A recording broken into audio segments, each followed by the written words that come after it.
For more information, please visit our website www.scienceworld.in. You can motivate us to do more by liking, sharing our Instagram and Facebook page. Also, don't forget to subscribe to our YouTube channel and press the bell icon to get notifications of new videos. चलिए start करते हैं। Question number first, image formed by spherical mirror. Image formed by spherical mirror is virtual. देखिए spherical mirror क्या होता है, आप concave mirror का जिक्र करते हैं या कॉन्वेक्स मिरर का, तो दोनों ही कंडीशन में आप किसी भी मिरर का जिक्र अगर कर रहे हैं तो स्फेरिकल मिरर का ही पार्ट होता है। इसलिए आप कॉनकेव मिरर को भी स्फेरिकल मिरर बोलते हैं और कॉन्वेक्स मिरर को भी स्फेरिकल मिरर कहा जाता है।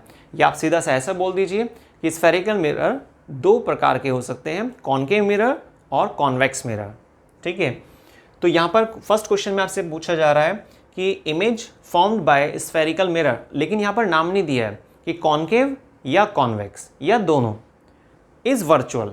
तो हमें ये सोचना है कि कौन सा मिरर है जो वर्चुअल इमेज बनाता है। ठीक है, क्वेश्चन में ऐसा नहीं लिखा है कि आपको उस मिरर को सेलेक्ट करना है जो हमेशा वर्चुअल इमेज बनाता है। यहाँ पर पूछा गया आपसे कि कौन सा मिरर है, कौन सा स्फेरिकल मिरर होता है जो वर्चुअल इमेज बनाता है। ठीक है, द मिरर इज, तो एक पॉसिबिलिटी के आधार पर यहाँ पर आपसे पूछा जा रहा है कि भाई वर्चुअल इमेज कौन से मिरर में बन सकती है। तो आपको मालूम है कि कॉन्वेक्स मिरर हमेशा वर्चुअल इमेज बनाता है, कभी भी रियल इमेज नहीं बनती है कॉन्वेक्स मिरर के आधार पे। ठीक है, B option concave mirror. Concave mirror भी एक ऐसा मिरर होता है जिसमें दोनों तरह के केसेस देखे जाते हैं। भाई कॉन्वेक्स में तो श्योर है ना, कॉन्वेक्स में तो फिक्स हो गया है कि जो आपके पास इमेज बनकर आएगी, ऑब्जेक्ट की जो इमेज बनेगी हमेशा छोटी इमेज बनती है, वर्चुअल बनती है और इरेक्ट इमेज बनती है। लेकिन कॉनकेव मिरर में अलग अलग कंडीशन होती हैं।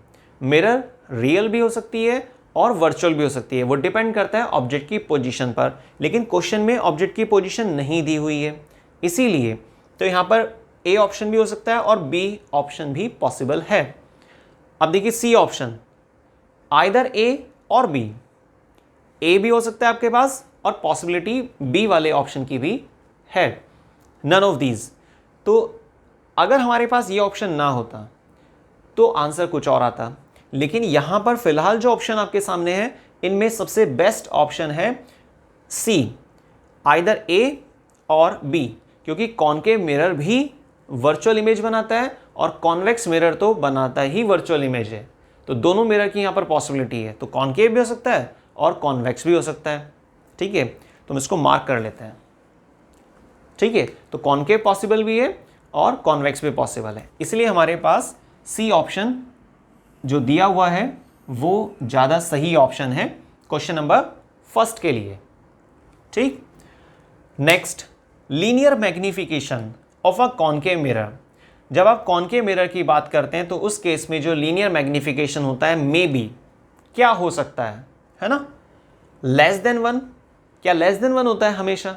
भाई इमेज जो होती है क्या वो ऑब्जेक्ट के साइज से हमेशा छोटी इमेज बनती है, डिमिनिश बनती है हमेशा? ऐसा तो नहीं होता ना, कई बार बड़ी भी बनती है और कई बार छोटी भी बनती है। वो ऑब्जेक्ट की पोजीशन पर डिपेंड करता है। हमारी पहले एक वीडियो आ चुकी है लाइट चैप्टर पर, उसके जो भी इंपॉर्टेंट टॉपिक है सभी पर वहाँ पर डिटेल्स आपको दी गई है, आप उसको चेक कीजिएगा, काफ़ी अच्छे से आपको टॉपिक क्लियर हो जाएंगे। तो कॉनकेव मिरर में क्या होता है ना, रियल इमेज भी बनती है और वर्चुअल इमेज भी बनती है। ठीक है, बड़ी इमेज भी बनती है, छोटी भी इमेज बनती है, वो ऑब्जेक्ट की पोजीशन के अकॉर्डिंग होता है। ठीक है, अगर ऑब्जेक्ट प्लेस होता है पोल, अगर ऑब्जेक्ट प्लेस है पोल और फोकस पॉइंट के बीच में, तो ऐसे में जब इमेज बनती है ना तो बहुत बड़ी इमेज बनती है। ठीक है, बहुत बड़ी इमेज बनती है और ऑब्जेक्ट की पोजीशन के जस्ट अपोजिट साइड इमेज बनती है, सीधी इमेज बनती है, एनलार्ज होती है, इरेक्ट होती है और साथ में वर्चुअल होती है। ठीक है, लेकिन हमेशा वर्चुअल इमेज बने ऐसा ज़रूरी नहीं है, रियल इमेज भी बनती है। तो छोटी, बड़ी, सीधी, उल्टी, यहाँ पर हर तरह की पॉसिबिलिटी है कॉनकेव मिरर के केस में। तो इसलिए आप लेस देन 1 तो नहीं ले सकते। हमने अगर मोर देन 1 को सेलेक्ट किया तो ये ऑप्शन भी हमारा गलत हो सकता है, क्योंकि हमेशा मोर देन रहे, है ना, ऑब्जेक्ट के साइज से बड़ी इमेज बने ऐसा भी ज़रूरी नहीं है, हमेशा छोटी इमेज बने ऐसा भी ज़रूरी नहीं है। पॉसिबिलिटी है पर फिक्स नहीं है। इसीलिए आपको सी ऑप्शन सेलेक्ट करना होगा, both A and B. A option भी सही है और बी ऑप्शन भी सही है, और दोनों की क्वालिटी सी ऑप्शन में डाली गई है। तो क्वेश्चन नंबर सेकंड में सी ऑप्शन, ये करेक्ट आंसर है। ठीक है, तो क्वेश्चन नंबर सेकंड में सी ऑप्शन हमारे पास एग्जैक्ट है कि कॉनकेव मिरर में जो लीनियर मैग्निफिकेशन होता है वो लेस देन भी हो सकता है और मोर देन भी हो सकता है, दोनों तरह के चांसेस हैं। Question number third, mirror used by dental surgeon, जो डेंटिस्ट होते हैं उनके जरिए कौन सा मिरर इस्तेमाल किया जाता है। अब देखिए, कॉन्वेक्स और कॉनकेव, ये दो तरह की पॉसिबिलिटी हैं। जो कॉनकेव मिरर होता है, कौन सा, जो कॉनकेव मिरर होता है उसमें सीधी इमेज बनती है, उल्टी इमेज बनती है, लेकिन एक खास बात, कॉनकेव मिरर ही एक ऐसा मिरर है जो इमेज को बड़ा करके भी दिखाता है। कॉन्वेक्स में कोई चांसेस नहीं है। इमेज के साइज को आप ऑब्जेक्ट के साइज से अगर कंपेयर करेंगे तो हमेशा वो छोटी इमेज बनाता है। कॉन्वेक्स मिरर हमेशा सीधी इमेज बनाता है, पर दिक्कत क्या ना, सीधी तो चलो ठीक है, लेकिन वो हमेशा छोटी इमेज बनाता है। और डेंटिस्ट का टारगेट होता है कि जो चीज़ें उसको ऑब्जर्व करनी है वो थोड़ा सा क्लियर हो जाए, तभी तो वो अपना ट्रीटमेंट स्टार्ट करेगा ना। तो इसलिए ऑब्जेक्ट की इमेज बड़ा करने वाला ऑप्शन किस में होता है, कॉनकेव मिरर के केस में। अब ऑप्शन देखते हैं एक बार, plane mirror, convex mirror, concave mirror. तो सी, यहां पर भी हमारे पास सी ऑप्शन ही आ रहा है जो सही है क्वेश्चन नंबर थर्ड के लिए। ठीक है, next question number 4, linear magnification of convex mirror, linear magnification of convex mirror is always, convex mirror का जो लीनियर मैग्निफिकेशन होता है वो हमेशा लेस देन या मोर देन या नन ऑफ दीज या फिर इक्वल। तो चार ऑप्शन है, चार में से कौन सा सही है।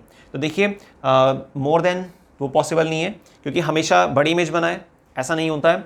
लेस देन 1 मतलब ऑब्जेक्ट का साइज इमेज के साइज से बड़ा ही रहेगा, इमेज हमेशा छोटी ही बनेगी कॉन्वेक्स मिरर में। तो लीनियर मैग्निफिकेशन हमें ये चीज़ बता रहा है कि इमेज का साइज कैसा होना चाहिए, क्या हमेशा छोटा होना चाहिए ऑब्जेक्ट से, या फिर हमेशा बड़ा होना चाहिए, या फिर इक्वल होना चाहिए। इस तरह की चीज़ें पूछी जा रही हैं। दो क्वेश्चन आ गए यहाँ पर लीनियर मैग्निफिकेशन को लेकर, लेकिन यहाँ पर आपको चीज़ें ध्यान रखनी होगी, ये कॉनकेव मिरर के लिए था और ये कॉन्वेक्स मिरर के लिए है। ठीक है, क्लियर। तो फोर्थ क्वेश्चन में आपसे पूछा गया है कि लीनियर मैग्निफिकेशन जो होता है कॉन्वेक्स मिरर का वो कैसा होना चाहिए, हमेशा लेस देन 1 होना चाहिए। तो यहां पर हमारे पास फोर्थ क्वेश्चन में बी ऑप्शन बिल्कुल एग्जैक्ट है। ठीक है, तो करेक्ट आंसर है हमारे पास B. Next question number 5, image formed by spherical mirror, image formed by spherical mirror is always, कैसा होना चाहिए, image formed by spherical mirror is virtual, जो इमेज फॉर्म्ड हो रही है किसी स्फेरिकल मिरर के जरिए वर्चुअल है, इरेक्ट है और स्मॉल है। ठीक है, in size, whatever be the position of object. अब देखिए यहाँ पर ये एक वर्ड आ रहा है, whatever be the position of object, object की पोजिशन कहीं पर भी हो, ऑब्जेक्ट कहीं पर भी प्लेस है, लेकिन इमेज की जो नेचर है वर्चुअल, इरेक्ट और डिमिनिश, हमेशा छोटी इमेज बनाए, हमेशा सीधी इमेज बनाए और हमेशा वर्चुअल ही इमेज बनाए। तो ऐसा मिरर तो सिर्फ एक ही है और वो है कॉन्वेक्स। अब देखते हैं एक बार इसमें कॉन्वेक्स कहाँ पर है, स्टार्टिंग में ही है। तो बस हमारे पास कॉन्वेक्स मतलब ए ऑप्शन सही है। तो क्वेश्चन नंबर 5 में करेक्ट आंसर है ए। ठीक है, अब स्टार्ट करते हैं question number 6, to form a virtual image we may use, अगर आप चाहते हैं वर्चुअल इमेज को बनाना तो हमें क्या इस्तेमाल करना होता है। देखिए 4 ऑप्शन है, क्या हमें हमेशा कॉन्वेक्स मिरर का इस्तेमाल करना चाहिए, या सिर्फ कॉनकेव मिरर का इस्तेमाल करना चाहिए, या कॉन्वेक्स और कॉनकेव मिरर कोई भी ले सकते हैं, या फिर इनमें से कोई भी नहीं, या कुछ फिक्स नहीं है। तो 4 ऑप्शन दिए हुए हैं, लेकिन देखिए आप सबसे पहले क्वेश्चन में जो यहाँ पर लिखा हुआ है ना वर्चुअल इमेज, हमेशा वर्चुअल इमेज बनती है। देखिए कॉन्वेक्स मिरर का एक डायग्राम बनाते हैं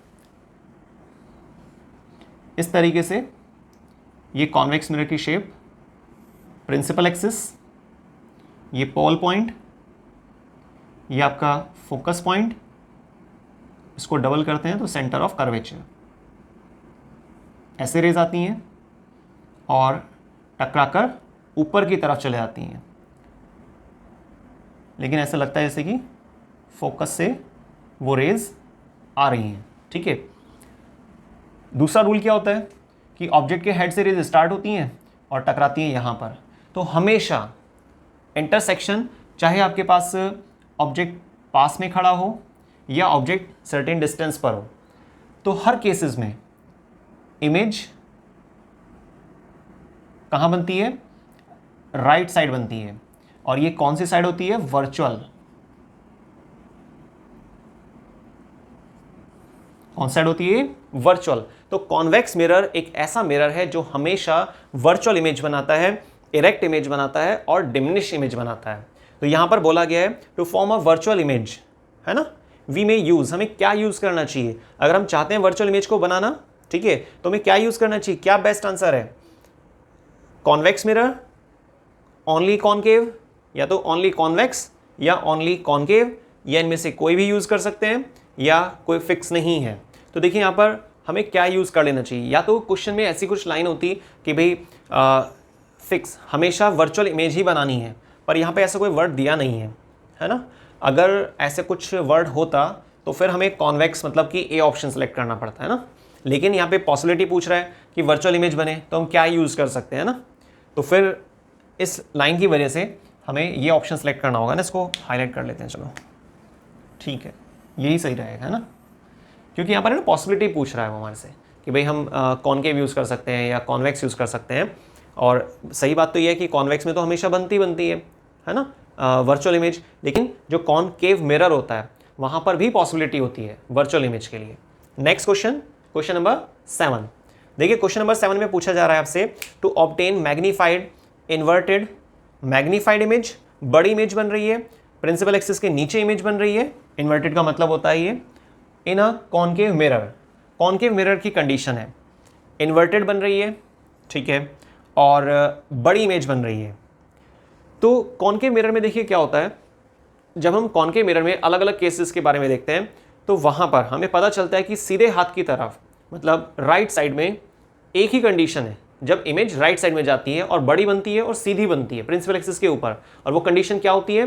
पोल और फोकस पॉइंट के बीच में अगर आपने ऑब्जेक्ट को प्लेस किया तो, ठीक है। लेकिन अगर आपने ऑब्जेक्ट को एफ से पीछे की तरफ रखा है ना, तो एफ से सर्टेन डिस्टेंस पर रखा हुआ है, तो वहां पर हमेशा इमेज क्या होता है? लेफ्ट साइड में बनती है और नीचे की तरफ बनती है, ठीक है। तो ऑब्जेक्ट को कहां पर प्लेस करना चाहिए? एट पी, पी पर तो पॉसिबल ही नहीं है, पोल पर थोड़ी ना ऑब्जेक्ट खड़ा हो सकता है। एट एफ, एफ पर भी पॉसिबल नहीं है। और बियॉन्ड 2f, यहाँ पर 2f जैसे बोल रहे हैं ना, तो एक्चुअल में वो क्या होता है ना, कुछ बुक्स में उसको f और 2f के हिसाब से दे देते हैं, अदरवाइज वो f और c इस तरीके से चलता है ना। तो c पर अगर ऑब्जेक्ट प्लेस होगा तो उसमें इमेज हमेशा नीचे की तरफ बनती है, वो भी सेम साइज की। लेकिन यहाँ पर क्या बोल रहा है वो? मैग्नीफाइड इमेज है, ठीक है। जैसे कि अगर हमने कॉनकेव मिरर में ऑब्जेक्ट को प्लेस किया सी पॉइंट पर, ये फोकस पॉइंट हो गया, तो ऐसे कुछ रेज जाती हैं, टकराती है, टकराकर लगभग इसके नीचे ही इमेज आ जाती है, सेम साइज में बनती है ना। लेकिन ये पॉसिबिलिटी तो हमारे पास नहीं है क्योंकि मैग्नीफाइड बोल रहा है। तो ए ऑप्शन सही नहीं है, बी वो भी ठीक नहीं है, और सी भी सही नहीं है। अब बचता है हमारे पास डी, और डी करेक्ट आंसर है। एफ और 2f के बीच में अगर आप ऑब्जेक्ट को प्लेस करते हैं ना, तो यहां पर इमेज काफी बड़ी बनती है। मैं आपको बनाकर दिखाता हूं एक बार। ये कॉनकेव मिरर, ये पोल पॉइंट, फोकस पॉइंट, और इसको आप 2f लिख दीजिए या फिर c वगैरह। तो f और 2f के बीच में आपने ऑब्जेक्ट को प्लेस किया, है ना, सीधी रेस जाती हैं प्रिंसिपल एक्सिस के पैरेलल, टकराएंगी, टकराने के बाद फोकस से ऐसे पास आउट हो जाती है ना। सेकेंड रूल हमारे पास, ऑब्जेक्ट के हेड से सेंटर को क्रॉस करती हैं, ठीक है, और ये यहां पर ऐसे ये इंटरसेक्शन दिखा देती हैं। इसको कंप्लीट करने के लिए आप क्या करेंगे ना, इसको आप ऐसे दिखा सकते हैं ना,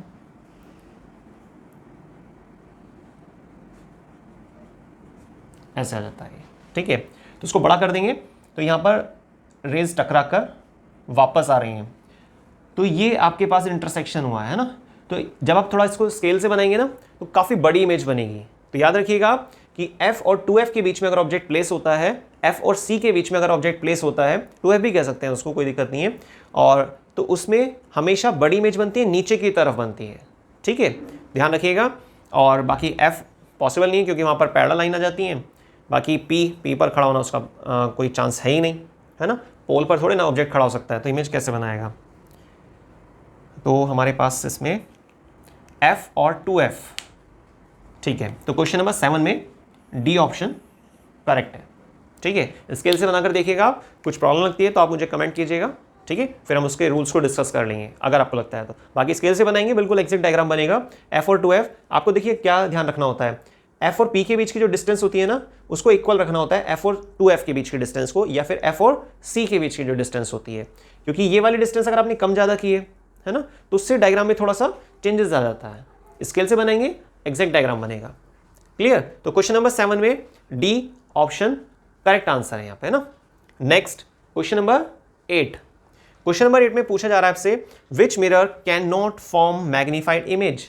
कौन सी ऐसे मिरर होता है या कौन सा ऐसा मिरर है जो मैग्नीफाइड इमेज नहीं बना सकता है, और वो है कॉन्वेक्स मिरर। ये तो हमें पहले से मालूम है ना, अभी ऊपर डायग्राम भी बनाया गया था कि हमेशा छोटी इमेज बनाता है। तो यहाँ पर ऑप्शन में, अच्छा स्टार्टिंग में ही है ना, कैन नॉट, हाँ कैन नॉट भी चेक कर लेना कि भाई नहीं बना पाएगा, तो ठीक है कॉन्वेक्स आ जाएगा, बाकी ऑप्शन तो सही नहीं है। Next question, question number 9, image formed bye concave mirror. Concave mirror के जरिए जो इमेज बनती है वो वर्चुअल होती है, इरेक्ट होती है और मैग्नीफाइड होती है ना। तो ऐसे में ऑब्जेक्ट की पोजीशन क्या होनी चाहिए, एट एफ पॉसिबल नहीं है, एट सी अगर हम लेते हैं ना ऑब्जेक्ट को, अगर हम सी पर प्लेस करते हैं कॉनकेव मिरर के केस में, तो सी पर ही इमेज बन जाती है। अगर आप सी पर ऑब्जेक्ट को खड़ा करते हैं तो सी पर ही इमेज बनेगी, नीचे की तरफ इन्वर्टेड इमेज बनती है, सेम साइज की होती है। तो एफ और सी तो कैंसिल हो गए है ना, तो ये ऑप्शन हमारे पास सही नहीं है। एट इनफाइनाइट ये भी पॉसिबल नहीं है। देखिए ये आंसर आ गया हमारे पास, पी और एफ। अगर आपने ऑब्जेक्ट को पी और एफ के बीच में प्लेस किया है, पोल और फोकस पॉइंट के बीच में प्लेस किया है, तो इमेज काफी बड़ी बनती है, राइट साइड में बनती है, एनलार्ज बोलते हैं उसको, है ना, एनलार्ज होती है, इरेक्ट होती है और साथ में वर्चुअल भी होती है, ठीक है। इसका डायग्राम, अच्छा चलिए यहां पर बना देता हूं मैं एक बार डायग्राम। देखिए कुछ इस तरीके से बनता है ये कॉनकेव मिरर, और इमेज आपके पास यहां पर पहले फोकस पॉइंट दिखाइएगा, फिर ये आपका हो जाएगा सेंटर पॉइंट, और आपने पोल और फोकस पॉइंट के बीच में ऑब्जेक्ट को प्लेस किया, ऐसे रेज जाती हैं, है ना, टकराने के बाद फोकस से पास आउट होती है, ये ऐसे। इसको आप थोड़ा सा यहाँ पर दिखाएंगे, और ये देखिए यहाँ पर इंटरसेक्शन हो रहा है इसका, ठीक है ना। तो ये आपके पास इमेज आ गई है, ये आपके पास ऑब्जेक्ट है। तो ऑब्जेक्ट की इमेज बन रही है, बड़ी बन रही है, सीधी बन रही है, वर्चुअल बन रही है। इसका मतलब डी ऑप्शन बिल्कुल करेक्ट है क्वेश्चन नंबर 9 के लिए। नेक्स्ट और last question, which of the following material can not be use to make a lens. देखिए जब लेंस की बात करते हैं ना तो वहां पर हमेशा ट्रांसपेरेंट मटेरियल का यूज करना होता है ताकि रेज एक मीडियम से दूसरे मीडियम में एंटर कर सके, ठीक है। अनपॉलिश सरफेस का यूज करना होता है। अब वाटर पॉसिबल है, ग्लास पॉसिबल है, प्लास्टिक वो भी पॉसिबल है, लेकिन क्ले पॉसिबल नहीं है क्योंकि यहाँ पर ट्रांसपेरेंट जोन नहीं होता है। तो पॉलिश्ड सरफेस मानी जाएगी ना, और लेंस वाले केस में हमेशा अनपॉलिश्ड सरफेस का ही यूज किया जाता है। अगर आप किसी मटेरियल का इस्तेमाल करना चाहते हैं तो प्लास्टिक ले सकते थे आप, ग्लास ले सकते हैं, वाटर ले सकते हैं, पर क्ले का इस्तेमाल नहीं कर सकते, ठीक है। तो क्वेश्चन नंबर 10 में करेक्ट ऑप्शन है डी, क्ले। तो आज के हमारे जो एमसीक्यू थे वो कंप्लीट हुए। हमने अभी स्टार्टिंग से नंबरिंग को देखा जाए तो 10 एमसीक्यू को डिस्कस किया, 10 एमसीक्यू को समझा है, लेकिन इनमें सभी एमसीक्यूज में क्वेश्चन का जो आंसर आ रहा है उसको डायरेक्ट नहीं लेना होता है। हमें क्लियर करना पड़ता है कि भाई क्वेश्चन की जो लाइन आ रही है वहाँ पर जैसे इन्वर्टेड है, इन्वर्टेड का क्या मतलब होता है, प्रिंसिपल एक्सिस के नीचे, मैग्नीफाइड का मतलब क्या होता है, एनलार्ज होता है, बड़ी इमेज बन रही है। और कॉनकेव मिरर की कंडीशन कैसी होती है, उसमें फोकल लेंथ कैसी होती है, माइनस रहती है हमेशा। तो इस तरीके से क्वेश्चन को भी समझना होता है, ठीक है। और इन्हीं क्वेश्चंस में थोड़ा बहुत आप चेंज करेंगे और एक नया क्वेश्चन तैयार हो जाएगा, ठीक है। तो बहुत बहुत धन्यवाद, आपने वीडियो को स्टार्टिंग से देखा। और प्लीज़ अगर आपने हमारे चैनल को सब्सक्राइब नहीं किया है, आप सब्सक्राइब कीजिए, लाइक कीजिए, शेयर कीजिए। और अगर आपको वीडियो पसंद आती है तो आप उसको मैक्सिमम शेयर कीजिए, ठीक है। टॉपिक को क्लियर कीजिए, उसके बाद एमसीक्यू की प्रैक्टिस करते रहिए। बाकी मिलते हैं नेक्स्ट वीडियो में, तब तक के लिए धन्यवाद।